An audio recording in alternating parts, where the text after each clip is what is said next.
How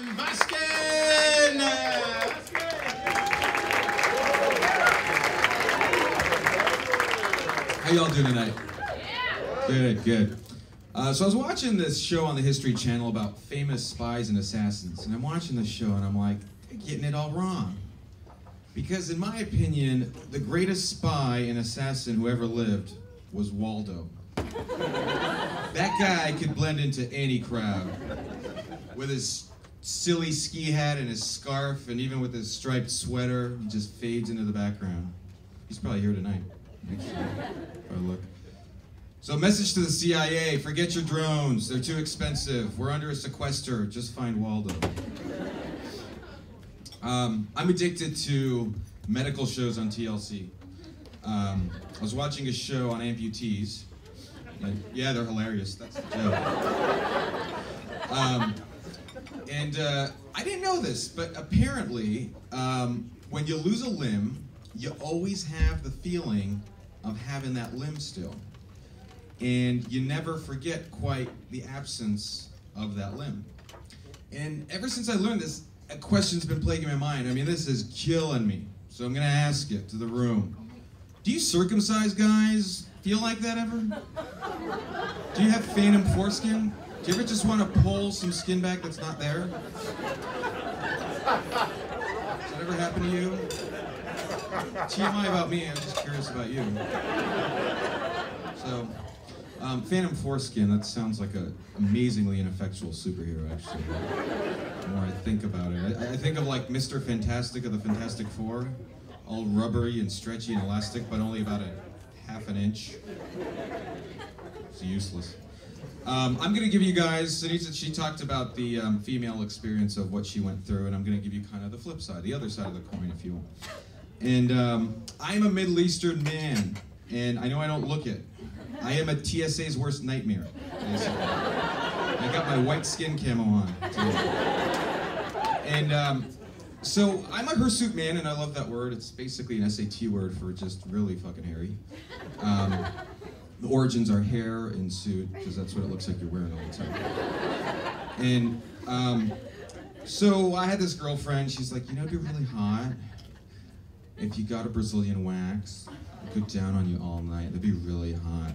And I'm a smart guy, I could put two and two together. So I'm like, Brazilian wax job, blow job, equal sign.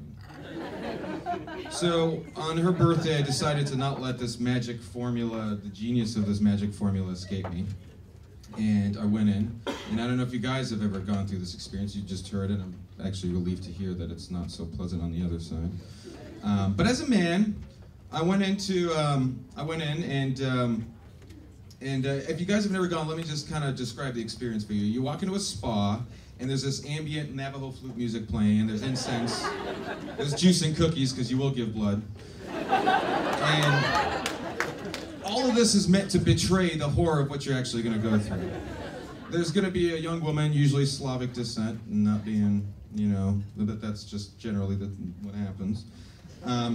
And, you know, she's going to basically manipulate mechanically your penis with the most bored, disinterested look you've ever seen. Like, she could be filing fucking papers for like that. That's what it looks like, basically. And she'll just kind of, she'll go up, down, left, right, up, down, left, right, left. After she's done doing the Konami and Nintendo code, basically with your junk, for about 15 minutes, I look down and I'm like, this is awful.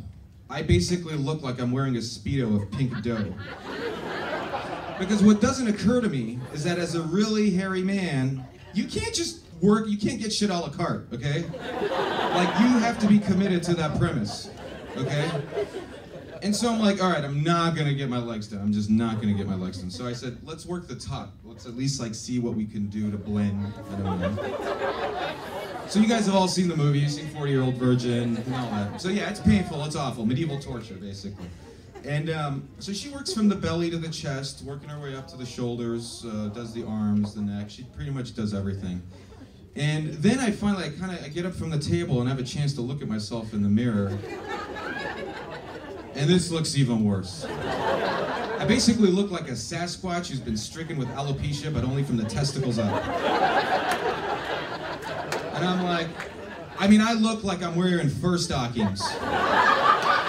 I look like Mr. Tumnus, the goat man of Narnia. And everyone knows he was not the sexy one in that book. Aslan was the sexy one with all his fur intact. Thank you guys have been great.